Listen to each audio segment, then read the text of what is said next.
Olá, meus irmãos! Chegamos a mais uma aula do nosso curso básico de teologia. Falamos de Minas Gerais, Lajinha. Estamos caminhando para o final dessa matéria chamada hermenêutica bíblica. Hermenêutica bíblica quer dizer a ciência, a arte da interpretação. É muito importante nós sabermos isso. É por causa dessa ciência que está cheio de religiões por aí, está cheio de seitas por aí, porque eles puxam e sai pegando um texto fora de um contexto, gerando um pretexto. Professor Ilmar, falando de Lajinha, Minas, do Centro de Cultura Bíblica Berechite. Nosso curso é o Básico Teológico, Teologia Inicial. Na verdade é Bibliologia, né? Nós estudando a Bíblia. Teologia em si, teremos depois uma aula só sobre Deus. Nós estamos falando de hermenêutica, já vimos muitas aulas, já aprendemos que a hermenêutica tem geral e especial, raiz hebraica, raiz grega. Aprendemos análise histórico-cultural, análise sintática, léxica. Aprendemos também sobre os métodos literários, né? E estamos estudando agora, nós estudamos parábolas, agora vamos estudar alegoria e tipo. O hermeneuta tem que saber discernir isso aí. O que é uma alegoria, o que é um tipo. Vamos começar então por alegoria. Nós vimos na aula passada que uma símile ampliada é uma parábola. E agora vamos ver o quê? Que na verdade a alegoria é uma metáfora ampliada. É de se eu sou o pão da vida, é uma metáfora, né? Não era pão difícil de comer, é uma metáfora. A metáfora ampliada é uma alegoria. Então nós temos que entender isso. Em se tratando de interpretação, parábolas e alegorias diferem em outro ponto principal. A parábola possui um foco, um núcleo, e os detalhes são significativos apenas enquanto se relacionam com esse núcleo. Já a alegoria geralmente tem diversos pontos de comparação, não necessariamente concentrando ao redor de um núcleo. A alegoria não tem núcleo central, como a parábola tem. Contudo, a alegoria, por exemplo, a alegoria, a armadura do cristão.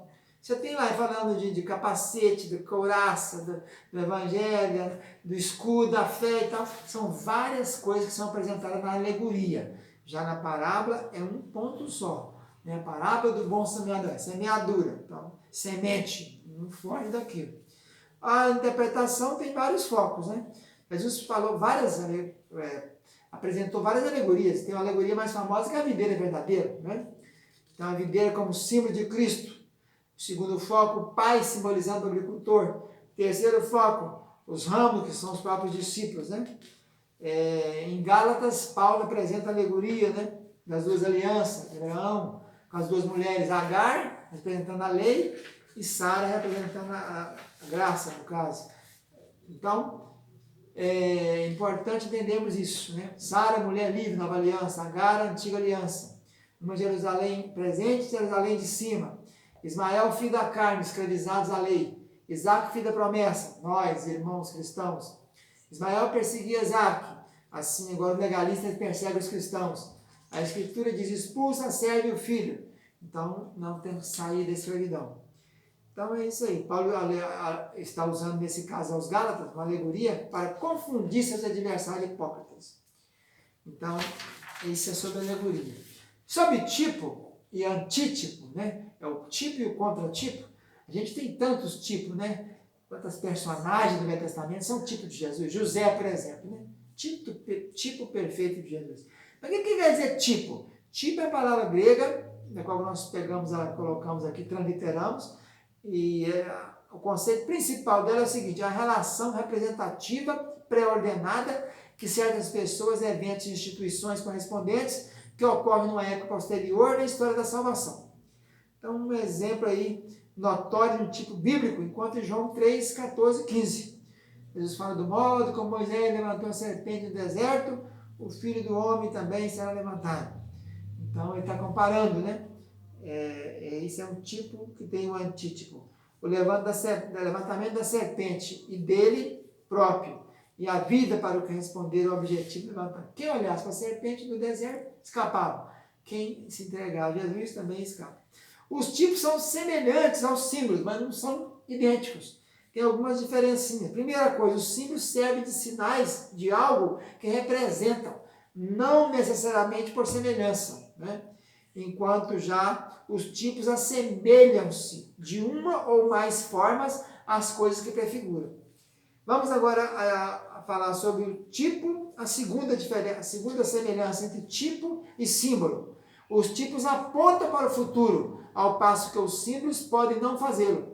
Um tipo sempre precede historicamente o seu antítipo, ao passo que um símbolo pode preceder, coexistir ou vir depois daquilo que ele simboliza. Vamos agora à diferença entre tipo e alegoria. A tipologia é a busca de vínculos entre os eventos históricos, pessoas ou coisas dentro da história da salvação. A alegoria é a busca de significados secundários e ocultos que sublinham o significado primário e óbvio da narrativa histórica. A tipologia repousa sobre uma compreensão objetiva da narrativa histórica.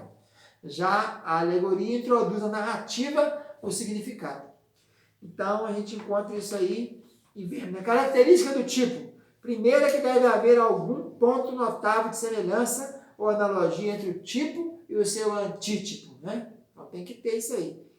Segunda, deve haver evidência de que a coisa tipificada representa o tipo que Deus indicou. Vamos começar aí criando tipo a revidir, né? No primeiro caso, Adão é um tipo de Cristo. Não obstante, a Bíblia fala mais dos pontos de semelhança entre eles do que o de semelhança. Adão é um tipo, o antítipo, no caso de Jesus. Né? Segundo, deve haver evidência de que a coisa tipificada representa o tipo que Deus indicou. Então, não é tipo que você criou da sua cabeça. Por isso, os teólogos acham que para a semelhança ser tipo, deve haver alguma evidência de afirmação divina da correspondência entre eles, embora tal afirmação não tenha que ser declarada. E a terceira característica é que deve prefigurar alguma coisa futura. Essas características apresentadas aí, né, do tipo que tem que ter, deve haver algum ponto notável de semelhança, deve ter uma indicação divina daquilo, e a terceira é que tem que ter para prefigurar alguma coisa futura. Né? Os antítipos no Novo Testamento apresentam verdade mais plenamente cumprida do que no Antigo Testamento. Por isso a tipologia é, por conseguinte, uma forma especial de profecia. Então tem muitos tipos no passado aí, né? Davi, Salomão, Elias, Eliseu, Isaías, Jonas, tudo são antítipos de Jesus. Né? João Batista foi... Elias foi tipo de João Batista, citado lá em Malaquias. Então, todo o Antigo Testamento está congregado, está indicando, tipificando Jesus. É isso? Classificação dos tipos. Nós temos 5 classes estudadas aqui dentro da tipologia. Primeira classe, as pessoas típicas, né? O Adão, José, etc. A figura representativa que refere-se a oscilação de pensamento entre um grupo e um indivíduo que representa esse grupo, o que era uma forma hebraica de pensamento comum e aceita. Essa é a definição de figura representativa. A segunda característica da classe estudada dentro da tipologia são os eventos típicos. Possuem relação analógica com algum evento posterior. Paulo usa o juízo sobre Israel e incrédulo como advertência tipológica aos cristãos. Você pega uma coisa que aconteceu e joga para cá. Mateus fala de Raquel chorando dos seus filhos, lá em Jeremias, quando houve o assassinato dos menores da mão de Herodes. Instituições típicas, então tem pessoas, eventos, agora instituições, né? São práticas que prefiguram eventos posteriores de salvação. Então, fala da expiação mediante derramamento de sangue de cordeiro, que mais tarde seria o Cordeiro de Deus Cristo. Cargos ou ofícios típicos. Moisés, em seu ofício de profeta, foi um tipo de Cristo. Melquisedeque, sacerdócio. E as ações típicas. A quinta classe são ações típicas. Isaías andando nu e descalço durante 3 anos, como sinal ao Egito e Etiópia, que em breve a Síria levaria nus e descalços. Então, essa aula de hoje foi essa, sobre a analogia, que é uma metáfora estendida, e sobre os tipos, que tem vários modelos, sempre definindo semelhança com aquilo que está se relacionando. Para todo tipo tem um antítipo, né? Essa, então, foi a nossa aula de hoje. Fica aqui na paz, um abraço, tchau, tchau.